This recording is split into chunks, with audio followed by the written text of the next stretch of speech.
दोस्तों कई बार इंसान ज़िंदगी में कुछ ऐसे फ़ैसले ले लेता है जो कि काफ़ी ज़्यादा जल्दबाज़ी में लिए जाते हैं। और दोस्तों जल्दबाज़ी में जब वो इस तरीके के फ़ैसले लेता है और जब तक उसको इन जल्दबाज़ी में लिए गए फ़ैसलों से एक तरीके से जब तक उसकी आँख खुलती है जब तक बहुत ज़्यादा देर हो चुकी होती है। और दोस्तों जल्दबाज़ी में इंसान कुछ इस तरीके के क्राइम कर जाता है कि जिसके बाद में उसकी ज़िंदगी के आगे सिर्फ पछतावे के सिवा और कोई दूसरा रास्ता नहीं होता है। और दोस्तों आज की घटना आप लोग सुनेंगे तो इस घटना के अंदर आप लोग हैरान हो सकते हैं, परेशान हो सकते हैं और आप लोग ये सोचने को मजबूर हो जाएंगे कि आखिर ऐसा कैसे हो सकता है। दरअसल दोस्तों इस पूरी घटना के अंदर एक बाप जब सुबह 4 बजे के आसपास उठता है तो देखता क्या है कि उसकी बेटी अपने ही प्रेमी के साथ में बात कर रही होती है। इस तरीके की बात जब वो देखता है तुरंत उसको इतना ज़्यादा गुस्सा आता है और गुस्से में वो कुछ इस तरीके का काम करता है, कुछ इस तरीके के क्राइम का रास्ता अपनाता है। यकीनन दोस्तों जिसने इस समय पूरे प्रदेश के अंदर, पूरे ज़िले के अंदर सबको सोचने पर मजबूर कर दिया है कि एक बाप जल्दबाजी में आखिर इतना बड़ा फैसला कैसे ले सकता है। तो पूरी घटना परत दर परत, पॉइंट टू पॉइंट विस्तार से मैं आप लोग को बताऊंगा। बस आप लोग इस वीडियो में अंत तक बने रहिएगा। अच्छा दोस्तों कई बार ऐसा होता है कि आप लोग डिमांड करते हैं किसी वीडियो के लिए और मैं आप लोगों से कहता भी हूँ कि कहानी काफ़ी पुरानी हो चुकी है, लेकिन उसके बाद भी आपका जो प्यार है उसके लिए हम लोग उस कहानी पे रिसर्च करते हैं और लगभग 6 से 7 दिन पॉइंट टू पॉइंट उस कहानी का ढूंढने के बाद में जब आप लोग को वो पुरानी कहानी सुनाई जाती है तो उस पर कुछ अच्छा रिस्पॉन्स नहीं मिलता। और आप लोगों ने जो डिमांड करी थी कि सर तंदूर कांड को अपने शब्दों में, अपनी आवाज़ में सुनाइए, मैंने उस कहानी को बहुत ही विस्तार से और बहुत ही पॉइंट टू पॉइंट सुना है। लेकिन तंदूर कांड वाला जो कल का हमारा एपिसोड था आप लोगों ने देखा कि उस वीडियो पे 1000 व्यू से भी ऊपर नहीं गए और आप लोग का प्यार मिल नहीं पाया, जबकि 30 से 32 मिनट का वो वीडियो था और उसको शूट करने में लगभग 4 से 5 घंटे का समय लग गया था। खैर दोस्तों आज की कहानी कैसी है, इस कहानी पे आते हैं और ये कहानी यकीनन आप लोग को परेशान भी कर सकती है। आज की कहानी मैं आप लोग को सुना रहा हूँ तो ये कहानी है उत्तर प्रदेश की।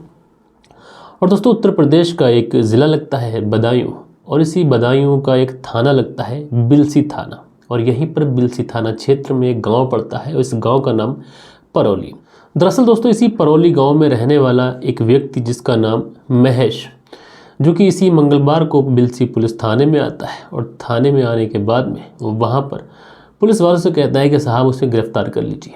अब जैसे ही वहाँ पर जो पहरेदार होता है उस तरीके की बात सुनता है कि एक व्यक्ति है जो बोल रहा है कि उसे गिरफ्तार कर लीजिए, लेकिन जब उस पहरेदार की नज़र उस व्यक्ति के हाथ में एक फावड़े पे पड़ी तो उसके तो एकदम से पाँव तले से ज़मीन खिसक गई। दरअसल वो जो फावड़ा था ये पूरी तरीके से खून में सना हुआ था और उस फावड़े को देखकर ये प्रतीत हो रहा था कि इस फावड़े से किसी इंसान को बहुत बेरहमी से काटा गया।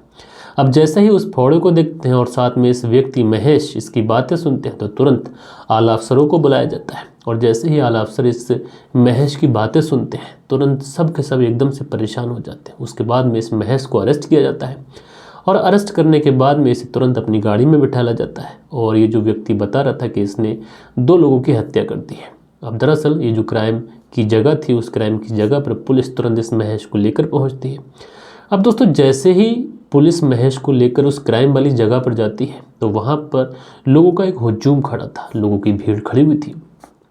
अब पुलिस जाकर अपनी जिप्सी रोकती है। जिप्सी रोकने के बाद में इस महेश को गाड़ी से उतारा जाता है और गाड़ी से उतारने के बाद में जैसे ही पुलिस उस भीड़ को चीरते हुए आगे बढ़ती है तो देखती क्या है कि जो गेट है उसी गेट के पास एक लड़की जिसका शव पड़ा हुआ है और दूसरी साइड में ही एक लड़के का शव पड़ा हुआ है। अब दोस्तों इस तरीके से और ये दोनों शव इस तरीके की हालत में थे कि जिसको देखने के बाद में एक तरीके से इतना ज़्यादा भय हो जाता है कि जो चेहरे थे इन दोनों के उनके ऊपर फावड़े से कुछ इस कदर बार किया गया था कि चेहरे पूरी तरीके से डैमेज हो चुके थे।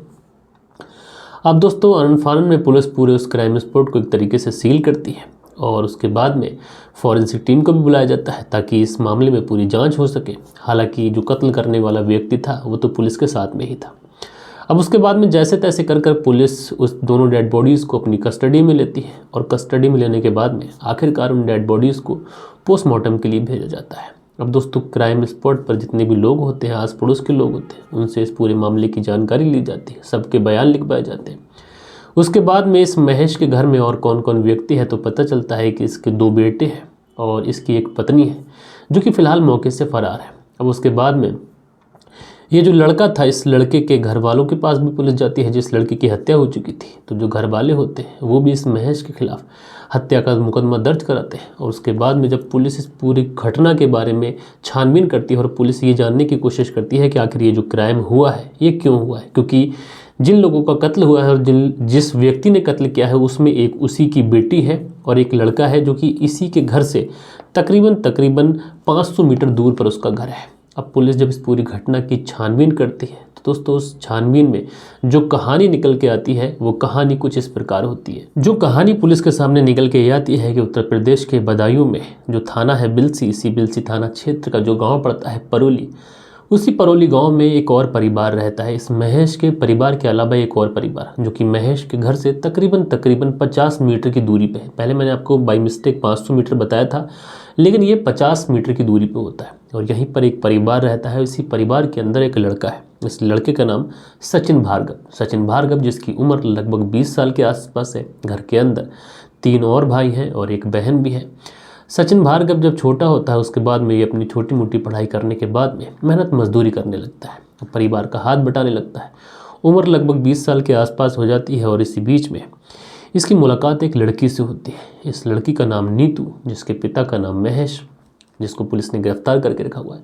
जब उस लड़की से इसकी मुलाकात होती है तो ये जो मुलाकात थी पहले दोस्ती, उसके बाद में इन दोनों के बीच में प्यार हो जाता है। जब इन दोनों के बीच में प्यार होता है तो उसके बाद में ये दोनों एक दूसरे के साथ में मिलकर कसमें वादे भी लेते हैं कि दोनों एक दूसरे से शादी करेंगे और उसके बाद में एक खुशहाल ज़िंदगी बताएंगे। अब इसी बीच में इनका जो प्रेम प्रसंग था ये चल ही रहा होता है कि दोनों परिवारों को इस बात की खबर हो जाती है। अब दोस्तों जब परिवार वालों को इस तरीके की खबर होती है तो परिवार वाले इन दोनों के ऊपर काफ़ी ज़्यादा बंदिशें लगाते हैं। काफ़ी ज़्यादा एक तरीके से लड़की के ऊपर भी नज़र रखी जाती है, लड़के के ऊपर भी नज़र रखी जाती है। अब दोस्तों इसी बीच में जब इन लोगों का अब मिलना जुलना बंद हो चुका था तो अब ये अक्सर फ़ोन पे बात किया करते थे। इसी बीच में जो सचिन भार्गव है ये काम करने के लिए हरियाणा चला जाता है और वहाँ पर एक ईंट के भट्टे पर मेहनत मजदूरी का काम करता है। अब इसी बीच में लगातार इसकी नीतू से भी बात होती है। उसके बाद में एक दिन ये नीतू से कहता है कि इसी 31 दिसंबर को वो लौटकर वापस अपने गांव आ रहा है, परोली आ रहा है। अब जैसे ही नीतू ये बात सुनती है वो काफ़ी ज़्यादा खुश हो जाती है, क्योंकि उसकी बात तो लगातार फ़ोन पे उससे हो रही थी। हालांकि जो मिलना था वो बंद हो जाता। बेचारी सोच रही होगी कि एक बार उसको देख लेगी या फिर ऐसा कुछ। लेकिन जैसे ही 31 दिसंबर को वो अपने घर आता है और घर आने के बाद में इसी मंगलवार तकरीबन सुबह 4 बजे के आसपास किसी तरीके का वादा, किसी तरीके की कॉल इनकी होती है। उसके बाद में सुबह 4 बजे के आसपास ये अपनी प्रेमिका से 2 बातें करने के लिए चला जाता है। और जैसे ही ये गेट पर बात कर रहा होता है नीतू के साथ में कि उसी समय जो नीतू का परिवार होता है उस परिवार की आँख खुल जाती है। जैसे ही पिता महेश जागता है वो तुरंत चीखता है, चिल्लाता है। अब जो सचिन भार्गव था और नीतू थी वहाँ से भाग पाते या फिर सचिन अपनी जान बचा पाता है, इससे पहले ही जो नीतू के 2 भाई थे और जो पिता महेश था ये उस सचिन भार्गव को दबोच लेते हैं। और दबोचने के बाद में पहले तो उसकी खूब ज़्यादा पिटाई करते हैं। जब काफ़ी ज़्यादा पिटाई हो जाती है काफ़ी ज़्यादा, तो एक बार को सचिन भार्गव को लगता है कि पिटने के बाद में शायद ही उसे छोड़ दें। लेकिन उसी बीच में जो पिता महेश होता है ये पास में ही रखे हुए एक फोड़े को उठाता है और फोड़े को उठाने के बाद में वो एक के बाद एक कई सारे वार महेश के चेहरे पर, महेश के फेस पर, महेश के सिर पर लगातार फोड़े से वार करता है, सीधे फोड़े से। और जब फोड़े के वार इस तरीके से महेश सचिन के ऊपर पिलते हैं तो सचिन पूरी तरीके से लोलुहान हो जाता है और वहीं ज़मीन पर गिर जाता है। अब दोस्तों ज़मीन पर गिरने के बाद भी जो महेश था ये अपने वार रोकता नहीं है और जब तक उसके ऊपर वार करता रहता है कि जब तक उसकी मौत नहीं हो जाती। उसके बाद में जो बेटी नीतू थी एकदम से डर से खौफ में आ जाती है। उसी समय जो महेश था पिता, वो नीतू के भी सर पर, उसके भी चेहरे पर फोड़े से कई सारे वार करता है। यानी वो इतना ज़्यादा आग बबूला हो जाता है कि अपने आप से काबू खो देता है और उसके बाद में इन दोनों की हत्या कर देता है। जब इन दोनों की हत्या हो जाती है तो नीतू के जो 2 भाई और जो माँ थी ये वहीं से फरार हो जाते हैं। उसके बाद में जो पिता महेश था ये पुलिस थाने जाता है और जब ये जा रहा होता है तो इसके फोड़े को सब लोग देख रहे होते हैं, बच्चे जो बूढ़े सब देख रहे होते हैं इसके फोड़े पर खून लगा हुआ है। उसके बाद में ये पुलिस थाने जाता है और वहाँ पर जो पहरेदार होता है उससे कहता है कि मैंने अपनी बेटी और उसके प्रेमी की हत्या कर दी है और मुझे गिरफ्तार कर लीजिए।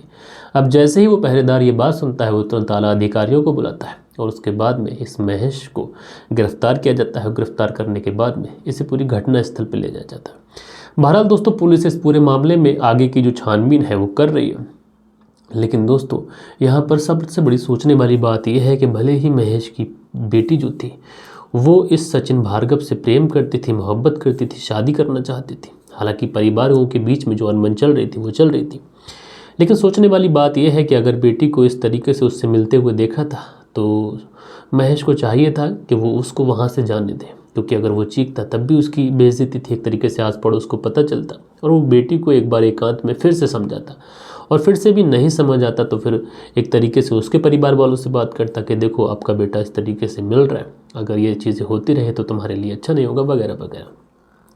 लेकिन दोस्तों सबसे बढ़िया तो ये होता कि अगर कोई लड़का कोई लड़की एक दूसरे से मोहब्बत करते हैं तो परिवार की रजामंदियों से अगर उनकी शादी हो जाए तो ठीक रहता है। लेकिन यहाँ पर जो हुआ, यकीनन इसकी वजह से 2 लोगों ने अपनी जान गंवा दी, और आगे की जो ज़िंदगी है, जो महेश है ये जेल में गुजारेगा, और इसके 2 बेटे हैं उनके खिलाफ भी पुलिस छानबीन कर रही है, और जिस तरीके के दोषी वो पाए जाएंगे उनको भी पुलिस गिरफ्तार करेगी।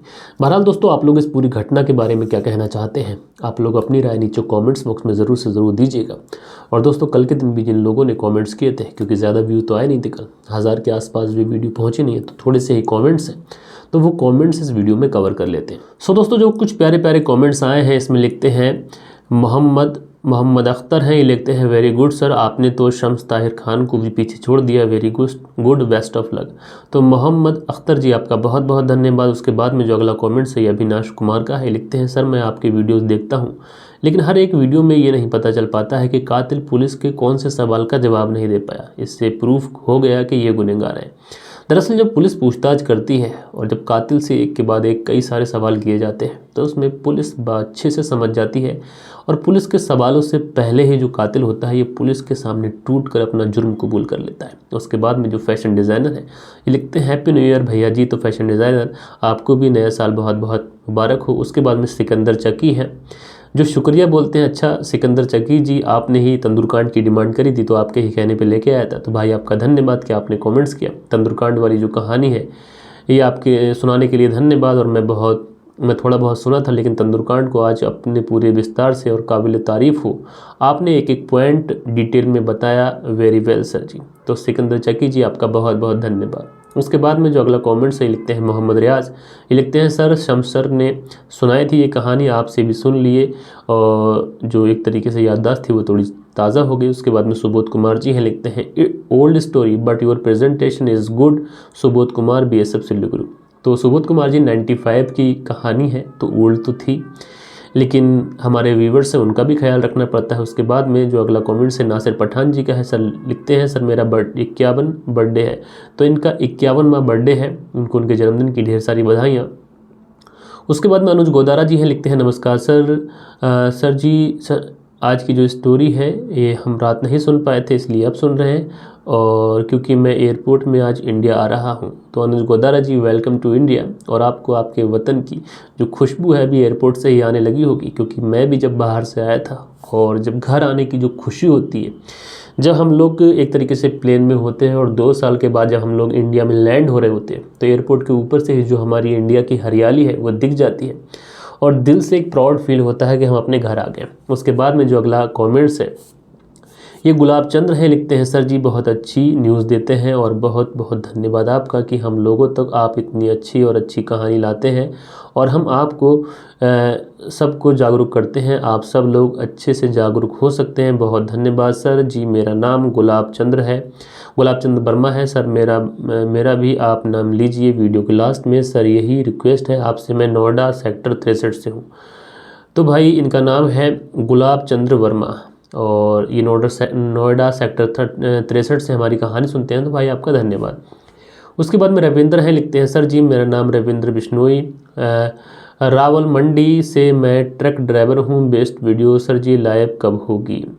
तो आज की वीडियो जो है वो लाइव हो जाएगी। और रविंद्र जी इस समय तो शायद आप हड़ताल पे होंगे, क्योंकि मैंने अभी न्यूज़ में देखा था कि ट्रांसपोर्टेशन की हड़ताल चल रही है। उसके बाद में जो अगला कमेंट्स है नासिर पठान जी का है, लिखते हैं सर आज मेरा सालगिरह है। तो नासिर पठान जी आपको आपकी सालगिरह बहुत ज़्यादा मुबारक हो। उसके बाद में सुनील त्यागी जी हैं, लिखते हैं पति पत्नी को एक दूसरे पर विश्वास करना चाहिए। रेणु सुनील त्यागी शाना बुलंदशहर थे, तो आप दोनों पति पत्नी का बहुत सारा धन्यवाद। उसके बाद में राजा जानी है, लिखते हैं मेरा नाम वकील कुरैशी है कैराना यूपी से, आज मेरा जन्मदिन है। तो आपको आपके जन्मदिन की ढेर सारी बधाइयाँ। उसके बाद में सदब है, लिखते हैं come on this is too much old we had long time, यानी कि ये कहानी के बारे में बोल रहे हैं, काफ़ी पुरानी स्टोरी है।